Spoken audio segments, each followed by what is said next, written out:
같이 한 목소리로 26절, 27절 같이 읽습니다. 시작. 예수께서 자기의 어머니와 사랑하시는 제자가 곁에 서 있는 것을 보시고 자기 어머니께 말씀하시되 여자여 보소서 아들이니이다 하시고 또 그 제자에게 이르시되 보라 내 어머니라 하신대 그때부터 그 제자가 자기 집에 모시니라. 아멘. 우리 함께 기도하고 말씀 나누도록 합니다.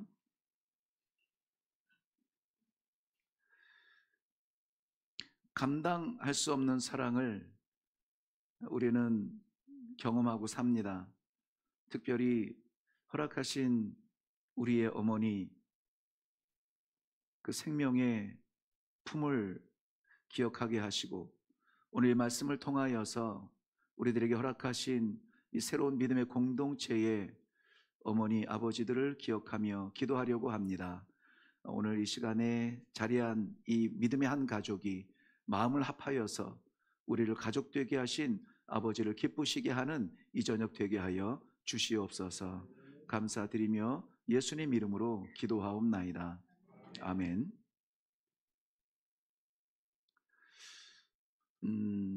저는 제가 참 못됐다고 생각을 하고요.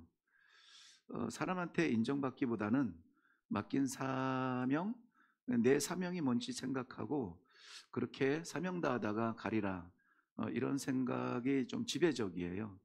그래서 좀 따뜻하거나 뭐 이런 것을 잘 표현을 못하는데 잊지 못할 사랑들이 가끔 이렇게 힘들게 해요. 뭐냐면은 선교지에 있을 때 제가 한 번쯤은 간증한 것 같은데요. 그 타말라나라는 마을마다 이제 그 엘더들, 어르신들이, 직분들이 다 있어요. 추장님이 있고 그리고 그 추장님 휘하에 엘더, 장로님들이 계시거든요. 장로님들 가운데 나는 이제 우리 추장님의 집 보수만 맡은 사람이 있고 추장님의 경호만 맡는 사람이 있고 이런 거죠.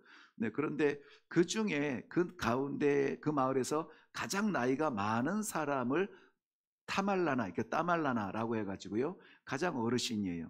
저희들이 선교의 방향을 잡고 정말 그 현장에서 여기서 막 선교학을 배우고 막 이것이 아니라 현장에 가서 보니까 어떤 선교가 필요하다는 것을 눈으로 보게 하시고, 그래서 많은 교회, 내가 몇 교회를 했습니다, 몇 명의 성도를 세례줬습니다, 이거 자랑하지 않고 선교사가 사라져도 존재할 교회, 그러한 교회를 섬길 수 있도록, 개척하여 섬길 수 있도록 그렇게 기도했고, 저를 파송한 교회에서도 알겠습니다, 우리 숫자 안 쉴게요 그러면서 4년 동안, 그러니까 언어까지 합해서 한 6년 정도를 한 교회를 섬겼거든요.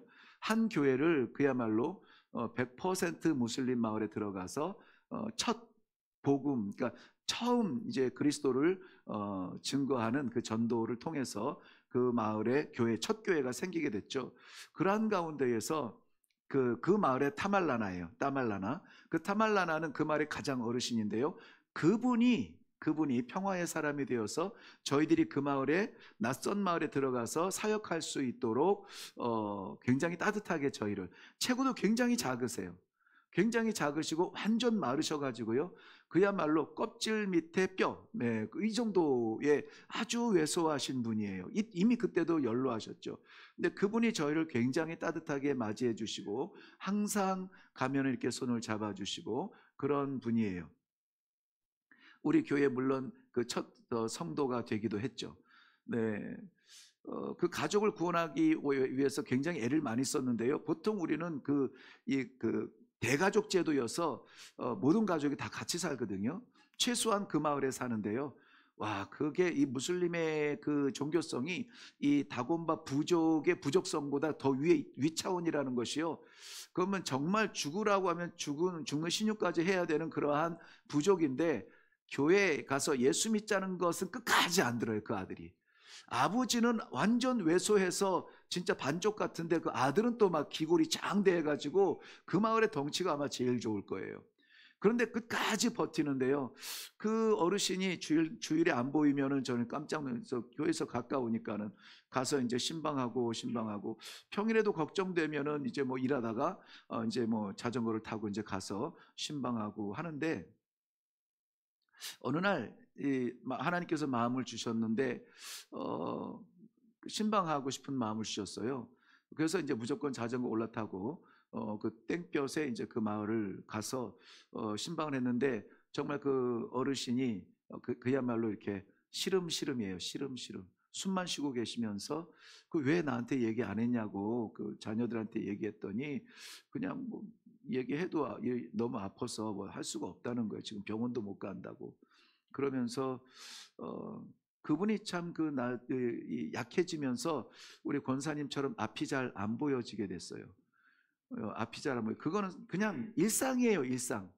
어른들이 그 강렬한 태양빛 이런 걸 받고 살아가다가 이제 좀 연세가 드시면서 앞이 안 보이고 활동 범위가 좁아들고 막 이러면서 근육이 쇠해지고 이러시는 게 그냥 일상이거든요. 근데 너무 그게 가슴이 아팠어요. 눈이 얼마나 이쁜지 몰라요. 쌍꺼풀이 탁 져가지고 굉장히 이쁜데 이게 안 보이는 거예요. 그래서 우리가 그 나라에 저희가 갈 수 있는 그 안과라고 하는 병원이요. 예를 들면은 북한이라고 우리가 이제 지역적으로 한번 이해를 해보세요. 이제 가나가 남한과 북한처럼 남쪽은 굉장히 좀 풍요로워요.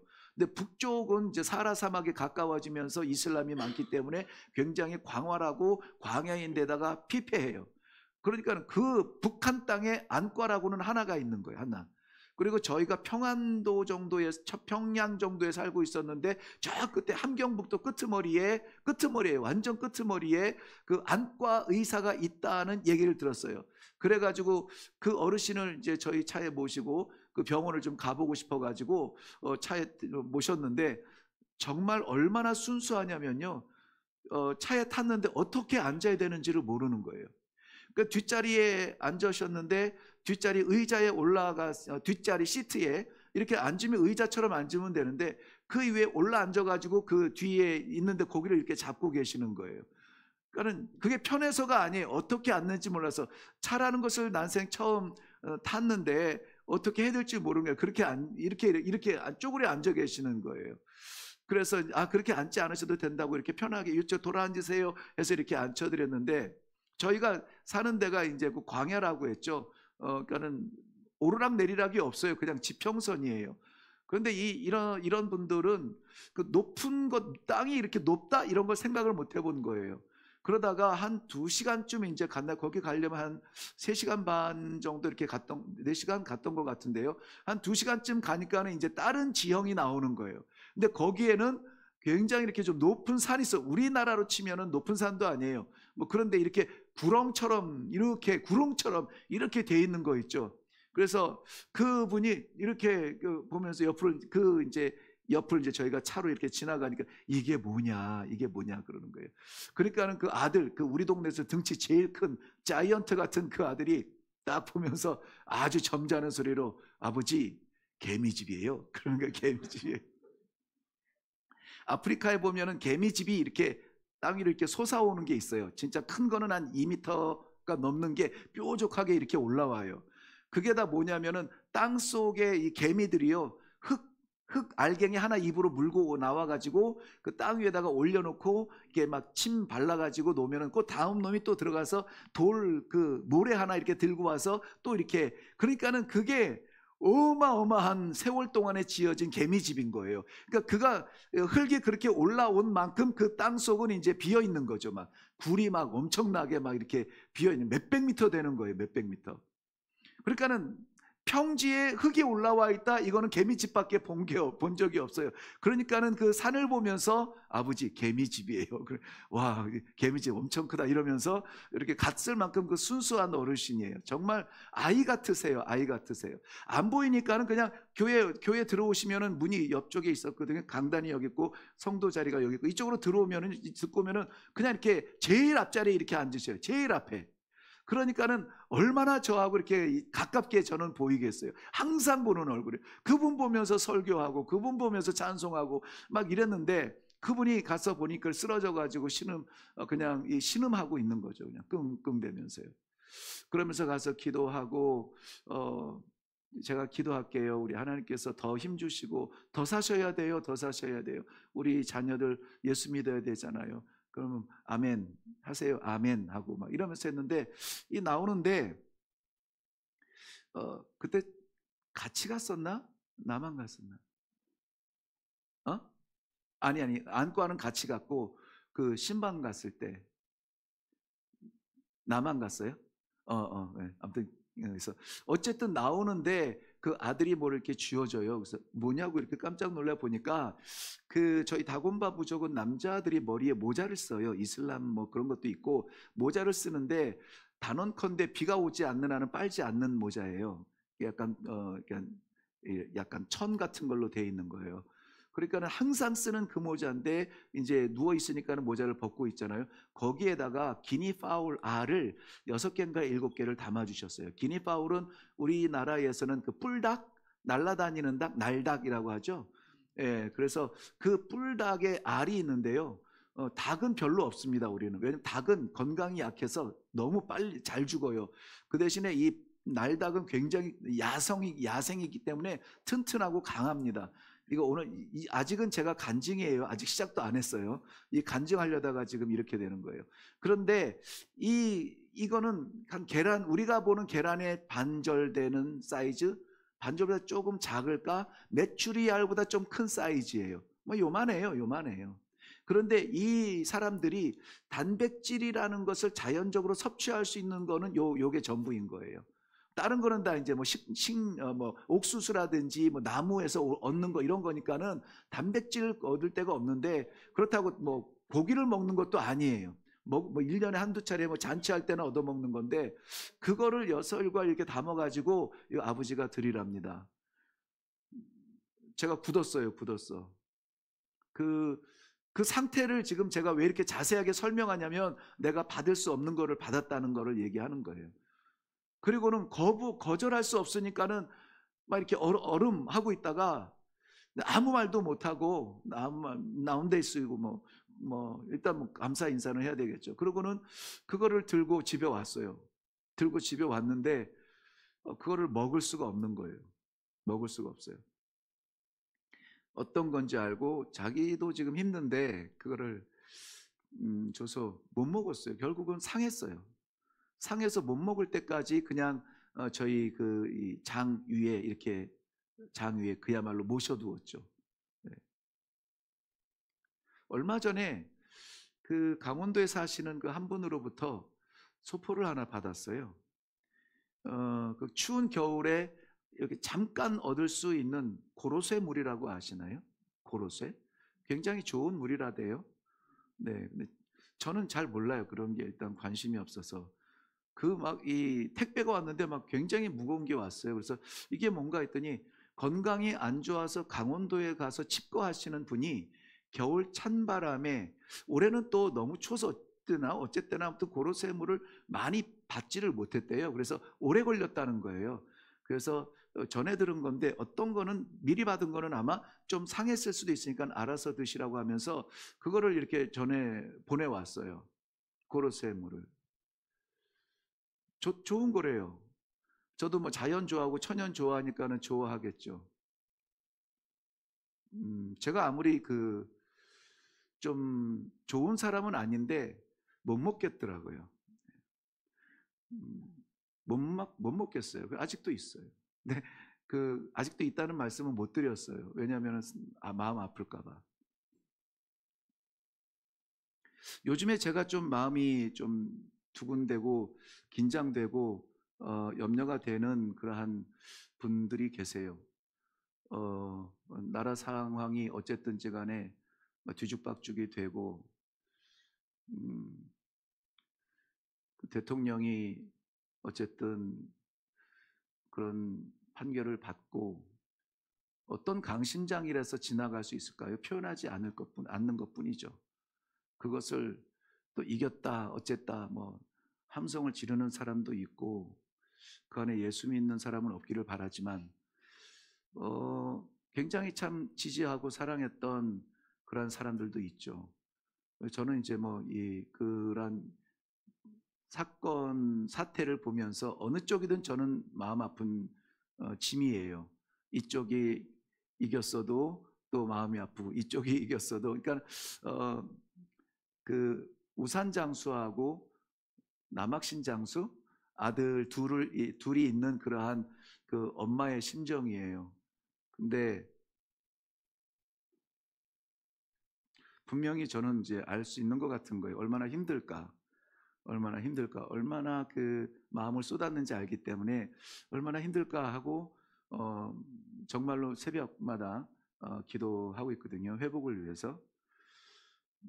근데 제가 좀 힘들어 보인다고.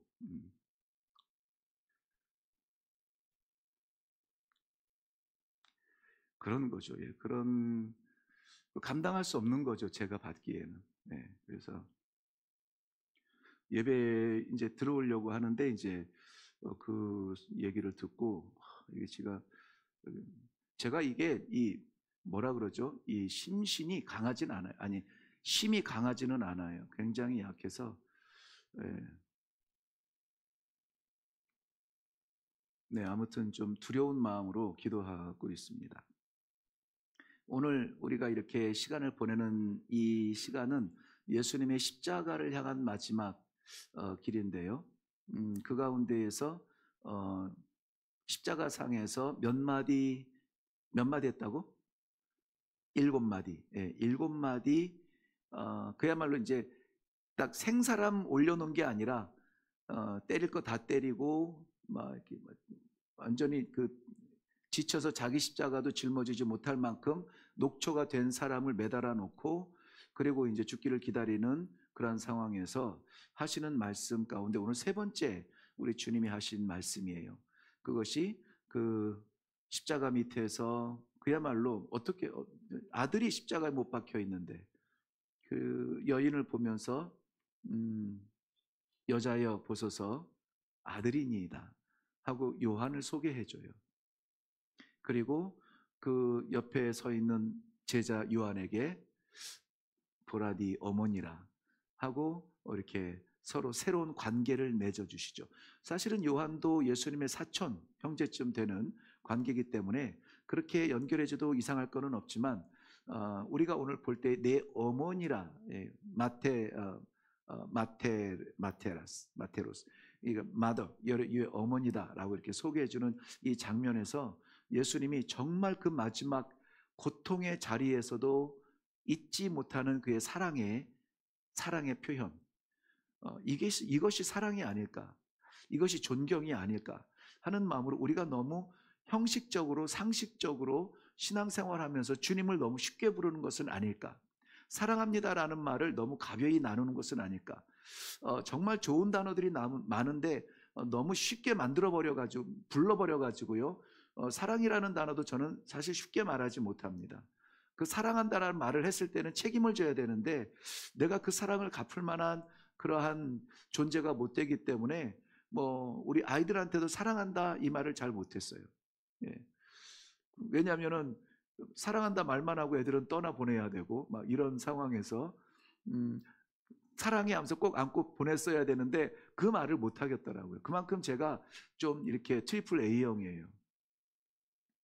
근데 오늘 예수님께서 여자여 보소서 아들입니다. 네, 자기가 아들인데 새로운 아들을, 살아있는 아들을, 섬길 수 있는 아들을 소개해 주는 그러한 장면이에요. 여러분, 십자가의 형벌은 십자가 우리가 너무 쉽게 말하지만 이거는 가벼운 형벌이 아니라요, 극악무도한, 얼마나 이 끔찍한 형벌인지 로마 사람들에게는 행하지 않았던 형벌이에요. 로마 사람들한테는 이 재판에 아무리 끔찍한 죄를 지었어도 십자가형은 로마 사람들은 안 했어요. 그런데 예수님에게 지금 십자가 형벌을 당하게 하고 그 고통 가운데 마지막 호흡을 쉬죠. 십자가형이 얼마나 고통스러운지에 대하여서는 뭐 이 사람 저 사람이 조사를 하고 막 이래서 막 이 근육에 어떻게 되고 막 이 팔이 벌어져 있기 때문에 숨을 들이마고 싶어도 이미 폐가 당겨져 있어서 들여 마실 수 없는 고통 막 이런 걸 막 이야기하는데, 그런 걸 다 떠나서라도 우리가 그냥 막 생각만 해도 너무 끔찍한 그런 형벌 아닙니까? 숨쉬기조차 힘든 고통 속에서 이 말만은 꼭 해야 되겠는 거예요. 이 말만은 꼭 해야 되겠는 거예요. 여자여 보소서 아들입니다. 예수님이 마리아의 장자였다는 건 아시죠? 장자의 의미가 우리나라에서 형제 중에 큰아들의 의미하고는 비교할 수 없는 중요한 자리예요. 그런데 예수님은 장자의 역할을 할 나이가 돼서 그는 장자임을 포기하고 하나님의 보내심 받은 그리스도로서의 사역으로 인해서 여러분 혹시 기억나시나요? 예수님께서 처음 기적을 베푸셨을 때에 가나의 혼인잔치에서 마리아가 예수님에게 저들이 포도주가 떨어졌답니다. 눈길을 딱 주죠. 하실 수 있잖아요. 그런데 예수님이 뭐라고 응답하냐면은 여자여 나와 무슨 상관이 있나이까. 근데 많은 사람들이 아니 지네 엄마 보고 여자래, 이 여자 저 여자 하는 게 이게 윤리적으로 맞아? 막 교만한 거 아니야? 건방져? 이것이 이렇게 얘기하는데, 사실은 여자여라고 말했을 때는 혈통적 관계를 초월한 메시아의 사명의 위치에서 대하는 거예요. 모든 사람이 똑같아요. 마치 제가 저희 가족과 우리 성도들과 똑같이 대해야 되는 것처럼 사명 앞에서 우리는 다 동일한 존재들인 것이죠. 그래서 이 어머니가 더 이상 내 혈통적 어머니가 아니라 이 세상을 구하러 온 이 구세주의 사명 앞에 있는 한 생명인 것이죠. 그래서 지금도 마지막 사명의 마지막 자리에서도 그 사명을 잊지 아니하고, 내 인간적으로는 어머니 죄송합니다, 어머니 막 이러면서 옆에 이 아이가 잘해줄 거예요 막 그런 걸로 위로할 수 있겠지만은 마지막 호흡을 다해서도 그가 이루고 싶은 것은 효성이 아니라 하나님의 뜻이에요. 하나님의 뜻. 하나님의 뜻. 만약에 그가 어머니에 대한 애틋한 표현을 했으면은 시인들이 뭐 인용을 하고 우리가 정말 무슨 이 가족에서 아름다운 이야기를 할 때 예화로 많이 썼겠죠. 그런데 마지막 그 순간까지도 우리 주님은 하나님의 뜻을 이루기 위한 존재로 서 있는 거죠. 매달려 있는 거예요. 그의 죽음조차 그랬던 것처럼 말이죠. 그래서 여자여 기나이라고 부르는 것입니다. 우리들의 신앙이 조금 때로는 인간미 없으면 어떨까 하는 생각이 들어요. 우리는 너무 인간미에 갇혀 있어서 그것을 초월한 신앙의 세계를 맛보지 못할 때가 참 많이 있어요. 인간미 때문에. 부모로서 어떻게 그럴 수가 있어? 자식으로서 어떻게 그럴 수가 있어? 그런데 우리의 혈통 귀하지만, 그런데 우리가 가장 먼저 보아야 될 것은 하나님의 뜻이라는 것을 오늘 예수님이 보여주고 계시는 거예요. 그에게 맡긴 사람은 요한입니다. 요한에게 그 어머니 마리아를 보면서 그때 마테도스를 써요. 보라 내 어머니라, 내 어머니라, 이렇게 그때 써요. 그가 세례 요한인데, 요한은 사랑의 사도로 우리는 기억하고 있습니다. 근데 원래부터 이 사도 요한이 그 사랑스러운 성품은 아니었죠. 우리가 잘 아는 대로 그의 별명이 뭐라고요? 우레의 아들이에요. 우레의 아들. 네, 그래서 이 굉장히 혈기방자예요. 앞장서기 좋아하고 지금 이 예루살렘으로 내려오는 도중에서도요. 사마리아를 지나오려고 할 때에 너는 유대인인데 뭐 그 길이 급하다고 사마리아로 들어와 뭐다 하면서 사마리아에 있는 사람들이 예수님의 사마리아 통과를 거부했어요. 오지 못하게 했어요. 유대인 절로 가! 막 이러면서요. 그때에 이 요한이 뭐라고 했냐면은 저것들 이러면서, 주님 하늘에서 불을 내려가지고 저거를 한번 뒤집어 버릴까요? 누가 말했다고요? 요한이에요. 보아너게 우레의 아들이에요. 주님, 예수님께서 막 이대로만 가면은 정말 모든 백성들의 인기를 받고 도장받아서 뭔가 그의 나라가 세워질 것 같은데, 그때에 한 자리 할 수 있도록 저에게 기회를 주실 거죠? 앞장서서 알랑방구 낀 사람이 누구냐면 요한이에요. 그런데 예수님의 이 마지막 십자가의 사랑의 완성의 그 자리를 보면서 저가 변화가 됩니다. 다른 제자들은 지금 다 도망간 상태죠. 성경에 보면은 어딘지는 제가 지금 기억이 나지 않는데요. 어떤 제자는 벌거벗은 채 도망갔다고 했어요. 벌거벗은 채. 얼마나 급한지 겉옷을 입을 생각도 못하고 야 난리 나서 빨리 피해 이러면서 벌거벗은 채 도망. 그뿐만이 아니라 우리가 잘 아는 대로 그 저녁에 베드로는 예수님을 모른다고 나 몰라 나 모른다고 3번이나 거부했고 지금 아무도 예수님 곁에 남아있지가 않아요. 단 사도 요한이 그 자리에 있는 것이죠. 뭔가 이렇게 기회가 오면 기회를 잡고 하나님의 변화를 이렇게 불러일으키면 변화가 되어져 변화된 삶을 살아야 되는 거예요. 여기서 곁에 서 있는 그러니까 어머니 마리아와 사랑하는 제자가 곁에 서 있다고 했는데요. 둘 다가 서 있다라는 의미보다는 둘 다에다가 섰다는 것을 이 적용을 시킬 때에는 예수의 십자가를 마지막 그 힘을 돕는 의미에 구경하는 것이 아니라 언제 끝나나 보는 것이 아니라 십자가에 달려있는 예수 그리스도의 마지막 힘을 돕느라고 서 있는 그러한 위치예요. 서다 하는 거. 서다는 말을 쓸 때는 그 종이 일을 돕다. 그러니까는 일을 하다, 돕다 이럴 때 그 서다라는 말을 써요. 근데 지금 요한이 서 있다라는 말은 이미 그가 마리아가 됐든 그가 예수님의 마지막 십자가의 장면이 됐던 그 자리에 갈 데 없어서 있는 것이 아니라 마지막 힘을 돕는 그 자리에 있다는 것이죠. 돕는 요한이에요. 그에게 사랑하는 제자에게 어머니를 부탁을 합니다. 요한은 그 십자가로 인하여서 변해요. 어떻게 변하냐면은 아까 내려올 때 사마리아에 불을 내려서 저것들 뒤집어 버릴까요? 라고 이야기했다 그랬잖아요. 보아너게가. 그런데 이 변화된 이 사도 요한은 예수님 이제 승천하시고 나서 예루살렘 교회에서 이제 초대교회에 막 여기저기 막 이런저런 일들이 일어나는데요. 성령의 역사가 나타나는데 뭐 안디옥에서도 막 이 성령의 역사가 나타난답니다. 막 이러는데 말도 안 되게요. 정말 말도 안 되게 사마리아에서도 성령의 역사가 나타난다는 사마리아에서도 그런 일들이 나타난 얘기를 들어요. 그래서 말도 안 돼. 얼른 가서 봐. 그리고 얼른 가봐 하고 보낸 사람이 누구냐면은 요한이에요. 요한이 가서 사마리아 성에 가보니까는 정말 그 안에 회개의 역사가 일어나고 저들이 예수를 그리스도라고 고백하는 그러한 이 공동체가 생겨지고 그래서 저들이 세례를 받기 시작하는 거예요. 세례를 받는다는 것은 무슨 의미라고요? 새로운 삶을 살겠다는 고백이라고요. 이전에 사마리아가 아니라 이전에 괴물 같은 그 짐승 같은 사마리아가 아니라 예수로 인하여서 살겠다는 그러한 다짐들이 고백들이 나타나는 사마리아로 변했다고. 그때에 이 요한이 그 사마리아에다 대고 뭐라고 했을까요? 사마리아에다 대고 한 것이 아니죠. 하나님 앞에 기도하는데요. 저들에게 성령의 역사가 나타나기를 기도했어요. 누가? 요한이요. 예수님께서는 이러한 변화를 보시면서 그의 어머니를 맡기시는 거죠. 그랬더니 그때로부터 그의 어머니를 섬기게 됩니다. 그때라는 말은 즈음이 아니라 그 시간이에요. 시계. 그때로 그 시로부터 요한이 어머니 마리아를 자기 집으로 모셔서 봉양을 하죠. 심지어는 나중에 에베소 교회의 목회자로 파송을 받거든요. 예루살렘에서 에베소 오면은 이스라엘에서 터키 끝이에요.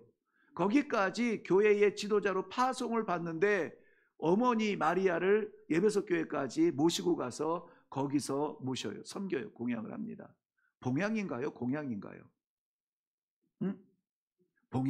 봉양하죠. 봉양이에요.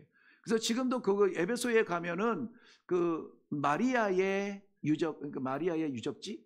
아무튼 그런 게 지금도 있다고 해요. 끝까지 그 사랑을 책임지는 요한이 되는 거죠.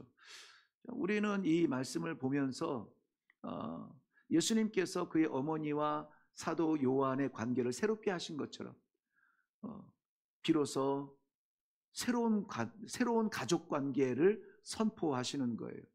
그 전에도 예수님이 있을 때에 마리아와 여동생이 찾아왔다고 했죠. 그랬더니 예수님께서 제자들에게 뭐라고 하시냐면 누가 내 어머니요 내 누이란 말이냐. 오직 하나님의 뜻으로 행하는 자가 내 어머니요 내 누이라. 하나님의 뜻으로 행하는 자가, 인간성 좋고 뭐 관계가 좋고 어려서부터 알았고 막 이런 관계가 우리의 가족이 아니라 하나님의 뜻으로 행하는 자가 내 어머니요 내 누이라. 믿음의 공동체, 새로운 가족 관계를 선포하고 계시는 겁니다. 이게 정말 얼마나 중요한 줄 아세요, 여러분? 오늘 이렇게 예배드리러 온 이 기도에 우리 몇 분 안 되는 우리들이 하나님께서 맺어주신 새로운 믿음의 공동체라는 것이, 하나님의 뜻대로 행하는 자라야 내 어머니요 내 누이라 하는 거예요. 우리가 하나님의 자녀로서 예수 그리스도를 머리로 하는 그러한 공동체로서 새로운 관계가 되기 위한 이 예수 그리스도의 십자가의 그 마지막 부탁 같은 그러한 명령이 우리한테 떨어졌다면 우리는 이 새로운 공동체 안에서 서로가 형제요 서로가 자매인 것입니다. 서로 상처 주지 마세요. 서로 분노하지 마세요. 평가하지 마세요. 사랑해. 그냥 세상 사람들은 그렇게 말하잖아요. 사랑하기에도 인생이 짧아. 왜 미워하니? 이런 말 하잖아요. 우리는 하나님의 사랑을 받은 사람들이란 말이죠. 하나님의 사랑을 받고 영원한 생명을 받고 우리의 머리 되신 예수 그리스도의 마지막 호흡 같은 그 명령을 지금 받고 새로운 공동체 안에서 있어요. 우리 안에 있는 성도들 안에 이 믿음의 공동체 안에서 만난 이 가족들은 서로 좀 사랑하면 좋겠어요. 좀 손해보면 좋겠습니다. 힘들어도 내가 힘드는 게 좋겠어요. 그리고 서로를 위해서 기도해주고, 내 기도도 급하지만 아버지 좀 붙잡아 주세요. 아버지 좀 살려주세요. 아버지 좀 열어주세요. 세상 사람들이 보면은 너나 잘해. 네 코가 지금 석자야. 그런 상황에서도 우리는 그 기도가 멈추지 말아야 돼요. 부끄럽습니다만은 그렇게 하려고 저는 굉장히 노력을 해요. 말씀드렸지만은 지금 이랬게 와서 8년 동안 저희 가족을 위해서 새벽 예배에 기도한 거는 2번, 3번밖에 그것도 막 의도적으로 기도한 것이 아니라 막 기도하고 이제 기도를 마치려고 그러는데 어느 날 갑자기 하나님이 너 너무한 거 아니냐? 너 자식들이 있지 않냐? 남의 집 자식들은 다 기도합니다. 남의 집 자식 기도의 제목들 가지고 있는 것, 그 형제들, 자매들을 계속 기도해요. 근데 내 아이들을 위해서 기도하지 못해요. 그런데 그때 감동을 주실 때에 몇 번 이렇게 했지만은 아버지 알아서 하세요. 알아서 하세요. 그렇게 기도하기는 하지만은 우리에게 맡기신 혈통의 가족도 귀합니다. 그런데 믿음의 가족들 안에서 이 안에서 사랑하지 못하는데 밖에 나가서 알지 못하는 사람 사랑합니다. 예수 믿으세요. 이거는 안 되죠. 네, 제가 설교를 끝내야 되는데 자꾸 오늘은 좀 간증이 몇 개 있어서 그래요. 저 한국에 왔는데 한국이 얼마나 좋아져, 얼마나 선진국이 됐고 얼마나 친절한지 진짜 아주 그냥 어디 이렇게 전화를 요즘은 좀 안 그러는 것 같아요. 그때 한 10년 전만 해도요. 어디 관공서나 어디 전화를 하면 대뜸해서 사랑합니다 고객님, 언제 봤다고 막 사랑합니다 막 이러는데 끊고 싶어요. 막 그런 얘기 나눠보지 못한 아프리카에서 와가지고요. 막 소름이 돋아요. 그래가지고 이 집사람이 들으면 어떡하지? 이러면서 막 끊고 싶더라고요. 끊고 싶어서 잃어버린 여동생 많이 찾고 막 이런. 네, 너무 값어치 없어진 그 사랑이 아니라 정말 마지막 호흡을 다해서 우리 주님이 기대하고 바라는 사랑이 있어요. 여러분,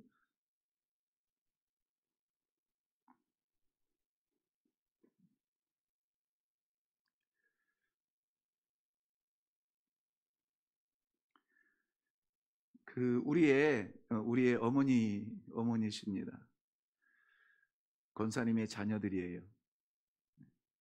우리가 일회교회라고 하는 이 공동체가 그랬으면 좋겠습니다.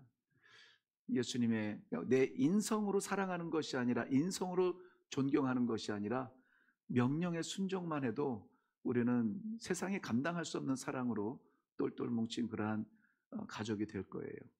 자기 고집 내려놓으시고 오늘 맡기신 변화된 요한처럼, 보아너게에서 사랑의 사도처럼, 요한이 신약 성경 5권을 썼잖아요. 5권 내내 하나님의 사랑을 말하는 것에 전념을 다하고 있지 않았습니까? 우리 일회교회가 이번 고난주간을 함께 겪으면서 또 부활의 영광을 함께 누리면서 우리 모두 다가 이 깊은 사랑의 증인들이 되고 실천자들이 되면 좋겠습니다. 강력하게 끝나야 기도가 될 텐데 큰일 났네요. 이 시간에 우리 한번 기도하겠습니다. 하나님, 믿음의 공동체를 허락하시니 감사합니다. 내가 급해서 예수 믿기 시작했고 지금도 내가 급해서 기도해야 되는데 우리 주님의 그 마지막 호흡 같은 명령으로 우리에게 새로운 이 가족관계, 신령한 가족관계를 허락하셨으니 아버지, 이 가족 안에 내 사명을 감당하게 하여 주시옵소서. 사랑할 사람을 사랑하게 하시고 미워할 사람을 품게 하시고 그리스도의 사랑, 십자가의 사랑으로 우리가 서로 돌보며 품고 사랑하는 그러한 아름다운 흔적이 남는 이레교회가 되게 하여 주시옵소서. 사랑 받는 것에 만족하지 아니하고 그 사랑 나눌 수 있는 그러한 사랑의 메신저가 되도록 축복하여 주시옵소서. 우리 이레교회 이 큰 가족을 위해서 이 시간에 한번 기도할 때에 하나님이 여러분 마음에 섬겨야 될 사람을 붙여주시면 섬기는 데 결단하시고 사랑해야 될 사람 붙여주시면 사랑하기로 결단하시고 우리 이 시간에 아름다운 가정을 만들기 위하여서 같이 기도하시기를 바랍니다. 우리 같이 기도하겠습니다.